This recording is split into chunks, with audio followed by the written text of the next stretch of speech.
Misterios y doctrinas secretas, capítulo 10. Los misterios de Dionisio y de Apolo. En Grecia se le daba gran importancia a la gimnasia. Era un elemento fundamental de la educación. El proverbio bien sana incorpore sano de los romanos derivaba de esa realidad, puesta en práctica, de manera diferente en Esparta y Atenas. Los espartanos exigían de los muchachos que su piel, el revestimiento exterior del cuerpo, se volviera impenetrable y resistente como una coraza. Todos los días realizaban ejercicios gimnásticos independientemente de las condiciones atmosféricas y eran durísimos, fricciones de aceite y arena que obturaban los poros y preparaban la epidermis y terminaban por provocar un espécimento cutáneo parangonable de verdad a una coraza. Al hacer esto, el muchacho espartano se aislaba del mundo exterior. No recibía las energías del cosmos. Se acostumbraba a buscar en él y sacar de su propia interioridad todo lo que era indispensable. Hasta el lenguaje debía reducirse a lo esencial, lacónico para decirlo exactamente. Para los muchachos atenienses, la ejercitación gimnástica variaba según las condiciones atmosféricas. Los instructores se preocupaban de que los cuerpos de sus alumnos durante los ejercicios estuvieran inteligentemente expuestos a los rayos del sol. La piel se debía ser un filtro ideal entre el organismo y el cosmos. Por lo tanto, en vez de untarla y friccionarla rudamente como hacían los espartanos, se les sumergía en verdaderos baños de luz. Al mismo tiempo, el maestro educaba a los niños para expresarse con hermosas palabras. Cada país del mundo aún hoy puede comprobar la diversidad de caracteres entre los habitantes de las regiones húmedas y frías y los de las zonas secas y cálidas. Los primeros son taciturnos, a menudo introvertidos, usan un lenguaje esencial sin adornos, práctico. Dicen, mientras que los segundos, los hijos del sur, son fecundos por naturaleza. Aman el lenguaje florido, abundan en adjetivos para dar color y efecto a cada frase. Los misterios dionisíacos y los apolíneos anticipan y expresan las dos formas de educación helénica: la confiada a la interioridad, Dionisios, y a la derivada a la exterioridad, solar, Apolo. La educación espartana, en cierto sentido, es una degradación de los primitivos misterios de Deméter y Dionisios. En los misterios de Eleusis, en efecto, se enseñaba a experimentar interiormente el silencio, a pensar sin necesidad de la conexión racional y lógica, a ser, diríamos hoy, como una antena que transmite en el cosmos lo que es elaborado en el microcosmos del individuo.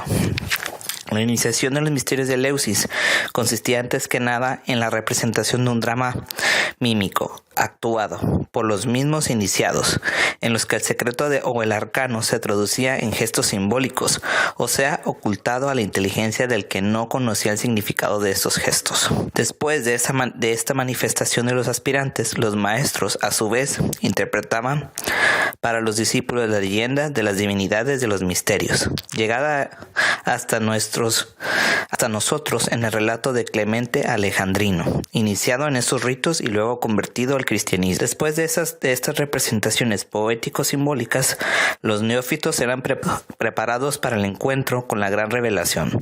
Un largo ayuno, una castidad absoluta, un silencio riguroso caracterizaba ese periodo en que los pitagóricos se transformaba en 5 años de silencio. He ayunado, decía el Miste, según una historia formulada referida por Clemente de Alejandría. He bebido el quiquión, he arrojado fuera el cesto sostenido en la mano, colocado en el cesto y del cesto vuelto a poner en el cesto.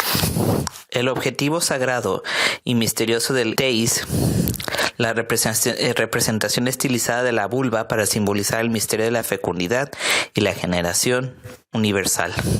Durante el silencio preparatorio, el míster era nutrido no por razonamientos filosóficos o morales, sino por fórmulas mágicas a las cuales se comprometía solemne y rigurosamente con el juramento del secreto absoluto. La última representación simbólica consistía en el matrimonio de Deméter con Zeus, las bodas entre la tierra y el cielo, que se realizaba en un ángulo oscuro en el templo con el acoplamiento del hierofonte con la sacerdotisa de la diosa. El hierofonte refiere a un texto de la época que no está mutilado como el Atis,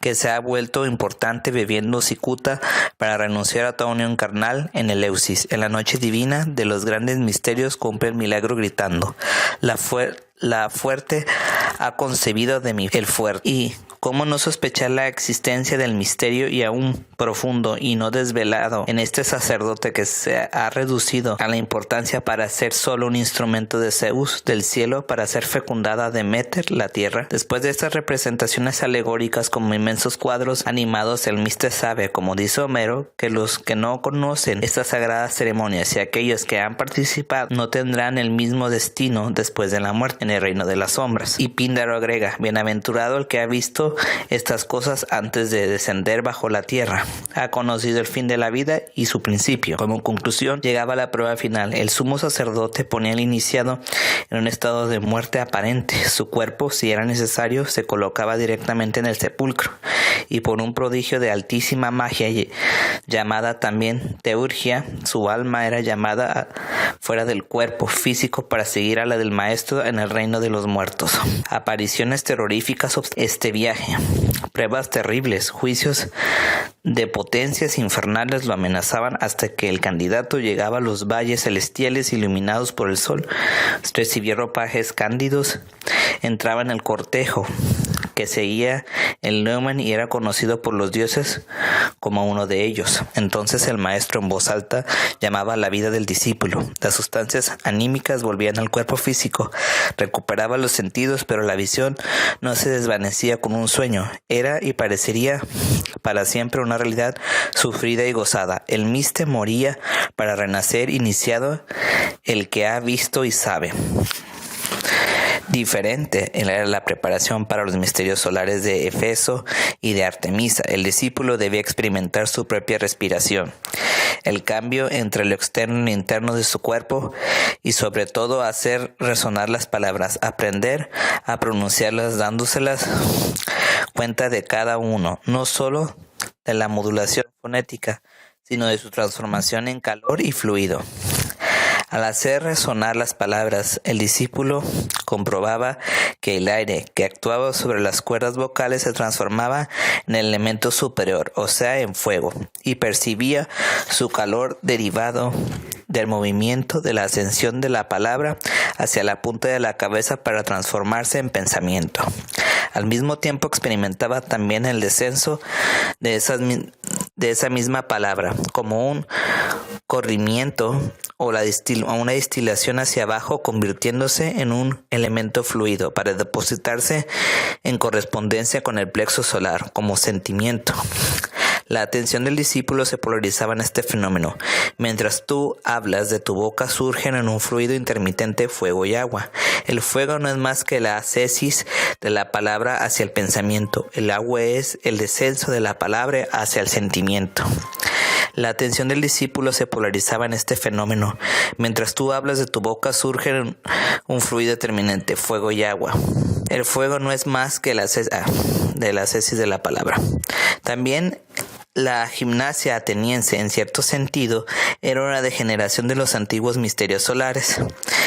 El cuerpo expuesto a los baños de luz, la piel considerada como filtro entre el microcosmos y el macrocosmos, recordaba una manera ahora cristalizada y vaciada de contenido esotérico la experiencia del míster que cruzaba la puerta del templo de Éfeso, exhortado por estas palabras: hombre, habla, y de ti se manifiesta el devenir del mundo.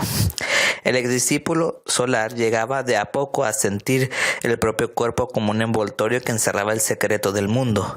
En cada palabra advertía la fuerza del logos que se manifestaba en el pensamiento y en sentimiento, y al hacer esto llegaba a percibir que en su entidad humana estaba contenido el universo. La advertencia del oráculo de Delfos, conócete a ti mismo, asumió un significado sagrado, ya que parecía estar integralmente comprendido el fuego del pensar y el fluido de existir.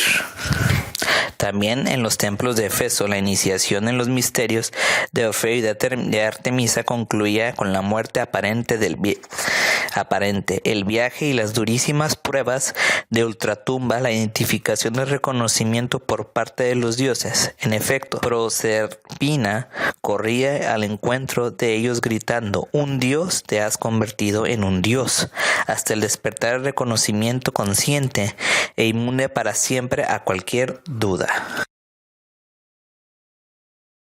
Ipse Dixit, capítulo 11. Así ocurrió en el siglo VIII y VII a.C. El camino del misterio conducía a Dios. El hombre aprendía que el fin último de su vida consistía en una identificación con el principio generador del universo. En el siglo VI, dos grandes maestros, uno de Oriente y otro en Occidente, dijeron a sus contemporáneos que la vía que conduce al alma a su principio estaba sembrada de existencias terrenas. Buda y Pitágoras casi al mismo tiempo hablaron públicamente de la reencarnación, entendida como proceso expiatorio y como camino de purificación para llegar a Dios. En Oriente, esta doctrina encontró un terreno favorable en la natural disposición del alma del pueblo, que la acogió como un don del cielo e hizo de ella su religión. En Occidente encontró un terreno hostil, tanto en el decadente simbolismo del culto egipcio como en el naciente racionalismo del pensamiento griego.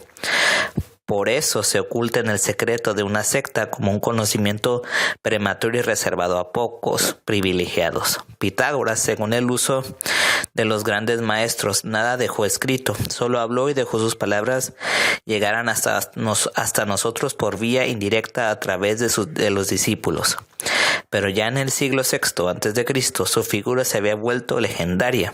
Sus admiradores lo consideraban un semidios, directamente un neumen, el Apolo hiperbóreo de muslos de oro.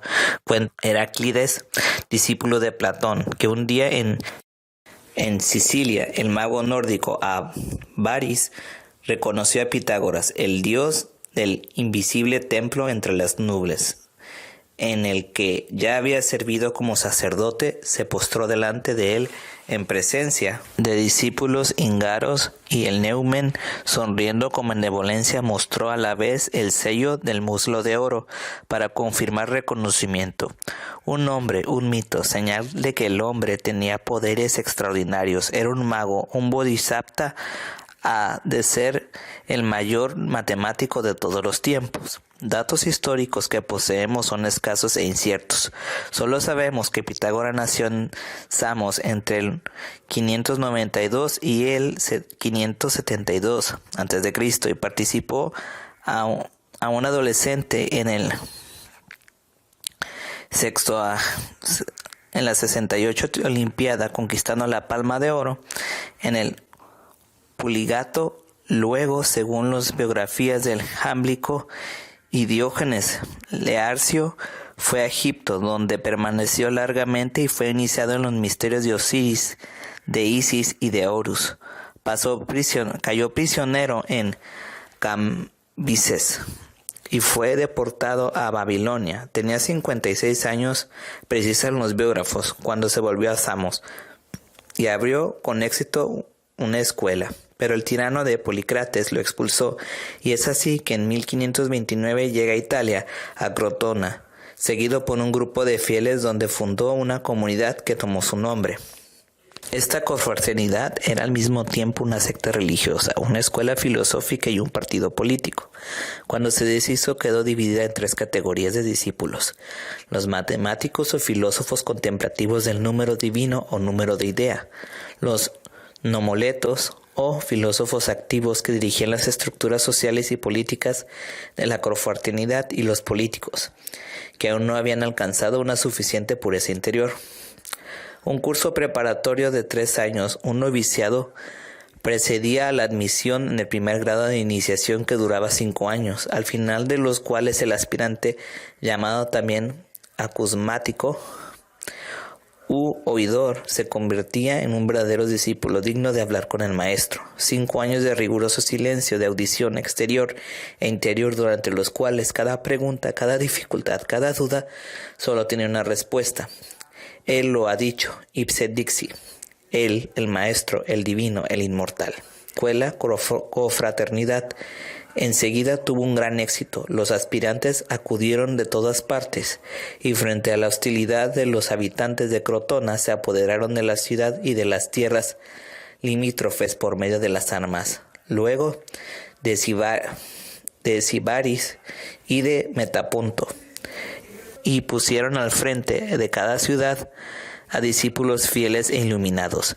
Esta especie de absolutismo esotérico duró hasta después de la muerte de Pitágoras. Ocurrió alrededor del 500 a.C.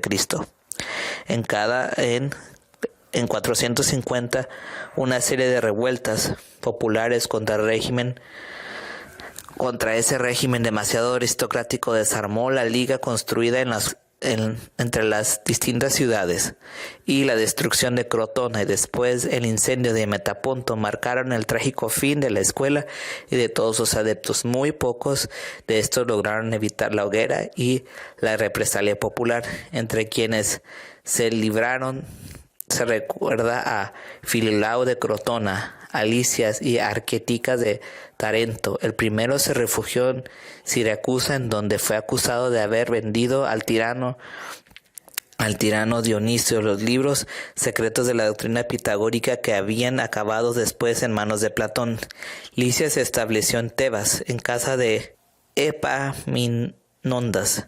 Arquitas, el gran matemático, reconstruyó el Tarento, un nuevo estado pitagórico del que fue gobernador.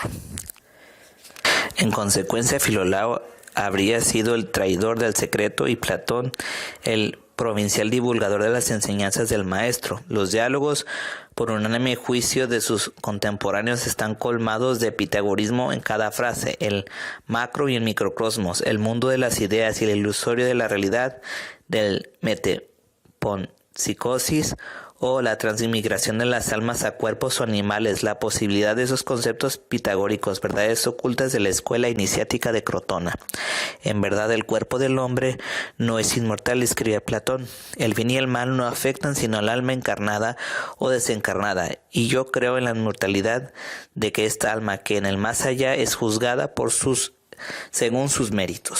Pitágoras consideró digno de memoria imperecedera el descubrimiento del Tetractis, y ellos se juraban los iniciados sus compromisos y sus promesas. Sagrada era también la sección áurea, o sea, la parte de un segmento que es la mitad proporcional entre todo el segmento y la parte restante.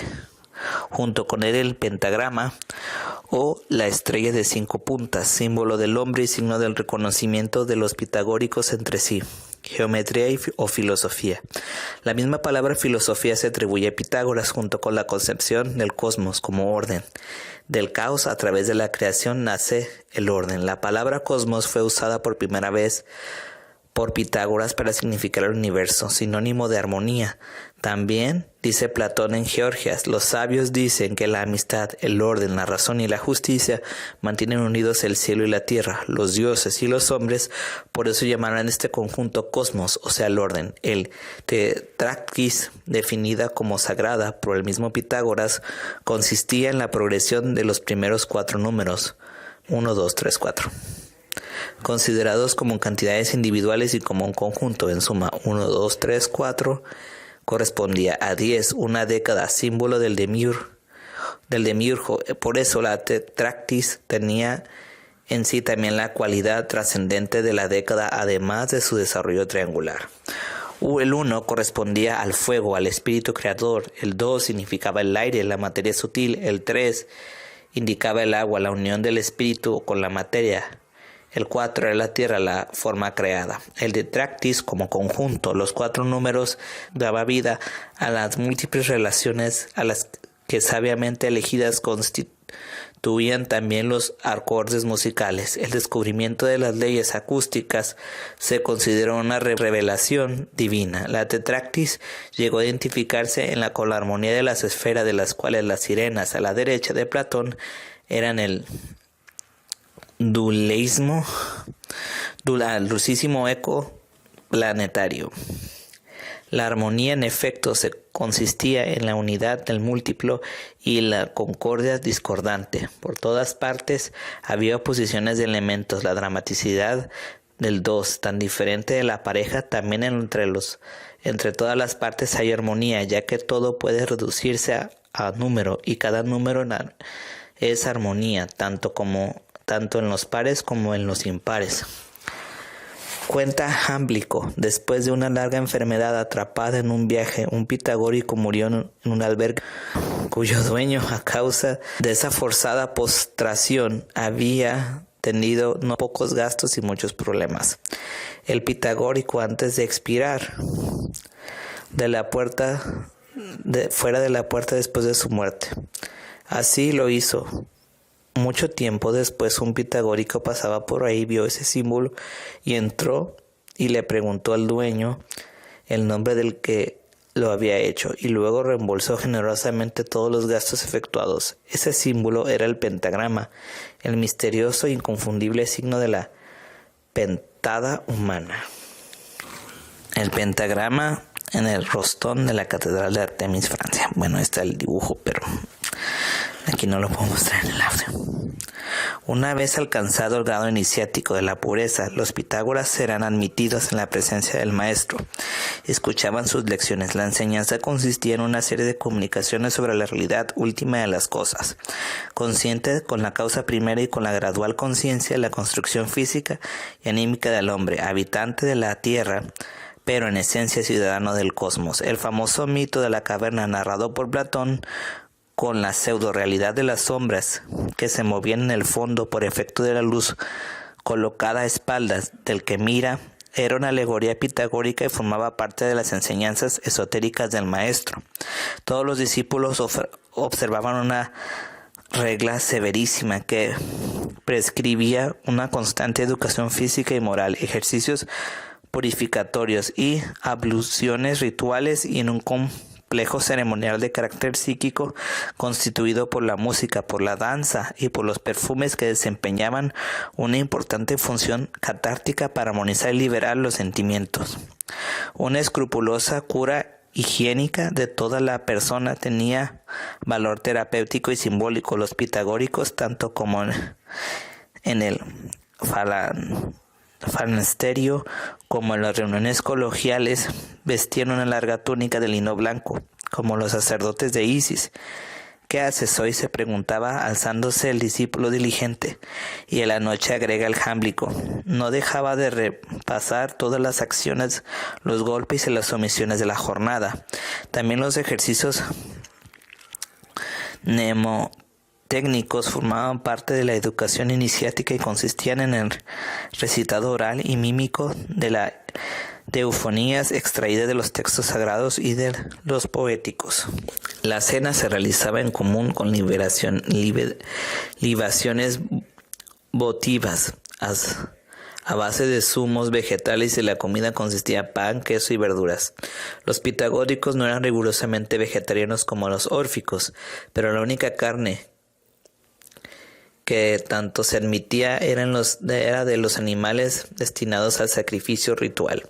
Ellos, según Diógenes Laercio, sostenían la identidad de la naturaleza entre el hombre y la bestia, ya que tanto como uno como otro tienen en común el derecho a la vida, y por lo tanto se abstenían de comer carne. En el momento de acostarse, algunos especiales de acorde de lira y cierto perfume, el Kufik, del que Plutarco nos transmite hasta la receta, relajaban como por encanto la parte más sensible y racional del alma, calmaban los nervios, desenredándolos como nudos, sin artificio, sin ebriedad, limpiaban y purificaban como un espejo esa parte imaginativa del alma que pronto a recibir los sueños. Así, paso a paso el discípulo llegaba a interpretar los símbolos, o sea, el conocimiento que ve. En ese momento estaba listo para la última gran aventura, el descenso a la tumba, el viaje en el reino de la muerte, con sus pruebas terribles hasta despertar, la salida de la caverna hacia la luz del sol, el camino celeste hasta la Vía Láctea, el encuentro consigo mismo, en el recuerdo visivo de todas sus precedentes encarnaciones y luego con los daimones que le revelaban su inmortalidad, una realidad secreta y divina. Por estas maravillosas revelaciones Pitágoras, según el testimonio de Plinio el Viejo, también tuvo en Roma en el siglo III a.C. una estatua en el Fórum, porque era el más sabio de los griegos. Catón, el censor, el terrible adversario de Cartago, era un pitagórico, un iniciado de los misterios de la suprema armonía. De estas primitivas virtudes de la doctrina que liberaba al hombre del miedo a la muerte, ha llegado hasta nosotros un documento desconocido con una exhortación cotidiana del maestro a los discípulos, consistente en una serie de versículos o versosaurios, probablemente transcriptos alrededor de finales del siglo I después de Cristo, en la época del gran renacimiento pitagórico en el mundo grecorromano.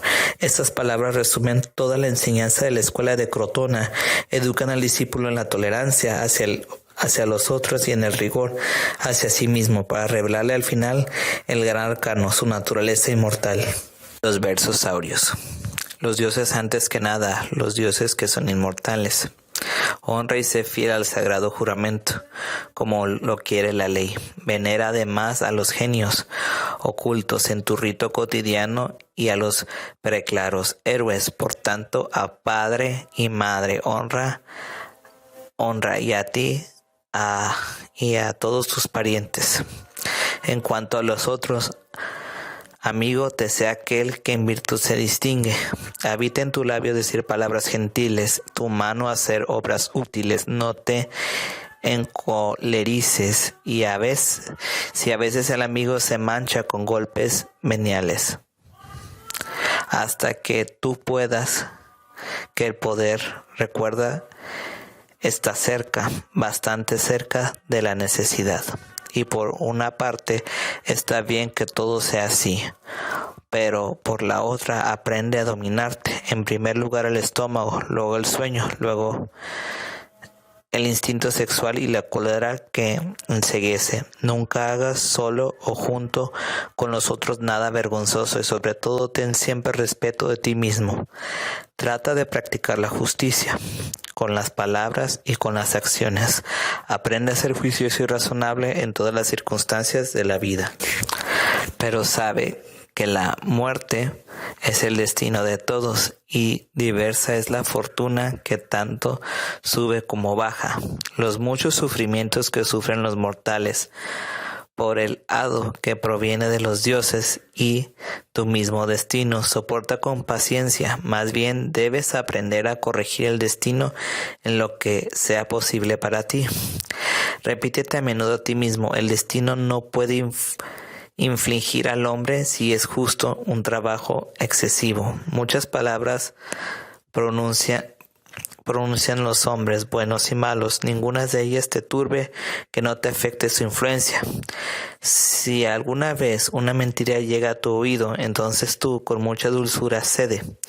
En cada ocasión, complace lo que ahora te digo. Nadie te induzca, nadie por palabra o por fuerza a decir algo que no sea lo mejor.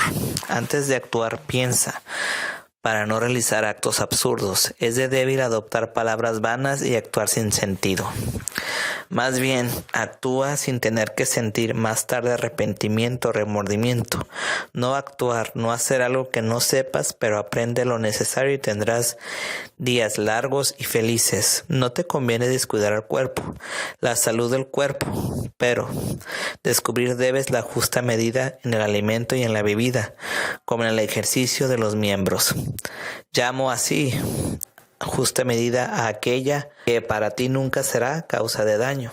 Habitúate a un tipo puro de vida y sobrio y limpio y viril. Evita hasta que puedas hacer cosas que susciten envidia. No derroches tu dinero como aquel que no conoce que es bueno y bello. Atento. Avaro, la medida en toda cosa es aquello que es mejor. Haz pues aquello que no te acarrea daño. Antes de hacerlo, medita, reflexiona. No ofrezcas a tus ojos un dulce sonido sin haber recorrido tres veces las acciones de tu jornada. ¿En qué he fallado? ¿Qué he hecho? ¿Cuál es el deber que no he cumplido? Volver a recorrer así por completo tu gesta cotidiana a partir de la primera. Y si has cometido acciones vergonzosas, siente remordimiento y repruébate. Pero de las acciones honestas ten alegría, y en ello debes ejercitarte. Esta es la dura tarea que pretende tu máxima entrega. Estas las cosas que debes preferir, lo que a ti te llevará a las secretas huellas de la virtud divina. Sí, gracias a aquel que nuestra alma transfunde su sagrada tetractis, fuente de la naturaleza infinita. Vamos pues al trabajo y pide humildemente a los dioses que santifiquen tu esfuerzo. Con estos principios, si los vives fielmente, un día sabrás que el lazo conjuga a los supremos, los dioses, los inmortales, como el viviente contigo, hombre mortal. Aprenderás por ti solo a reconocer los elementos que pasan y los que permanecen, por los que han sido concedidos a un ser humano. Sabrás así que la naturaleza es una y que es similar en todo, por lo cual no esperas lo que es inesperable y por lo cual ya nada te será ocultado. Entonces sabrás que los mortales padecen los males que han elegido ellos mismos, desafortunados que no ven lo que los une y los acerca al dolor, y raros son aquellos que saben desprenderse del mal. Tal es el destino que su espíritu enceguece, y como piedra que cae de lo alto del monte, así son sacudidos también ellos, ora de un lado, ora del otro, sufriendo infinitos tormentos. Aún no saben reconocer la funesta discordia insta en nosotros, que nadie debería alimentar sino evitar huyendo. Zeus, Padre nuestro, a este ser humano tú solo podrás liberarlo de sus muchos afanes si le mostrases a cada uno el genio que lo guía. Pero tú, hombre, ten fe, porque si es de origen divino la raza de los mortales, al que sabe despertar en su corazón lo que de sagrado el alma esconde, la naturaleza luego lo desvela a cada cosa. Y si eres de estos y sabes participar de este don de la naturaleza, entonces pon en práctica lo que te ordeno. Una vez curado podrás de cualquier otro mal liberar el alma. Considera y distingue, considera y reflexiona en cada caso. Y como auriga del carro del alma, toma la espléndida razón, y cuando finalmente dejes tu cuerpo de tierra y vayas hacia el éter libre, te darás cuenta de que ya no eres mortal, sino un dios, un inmortal también tú.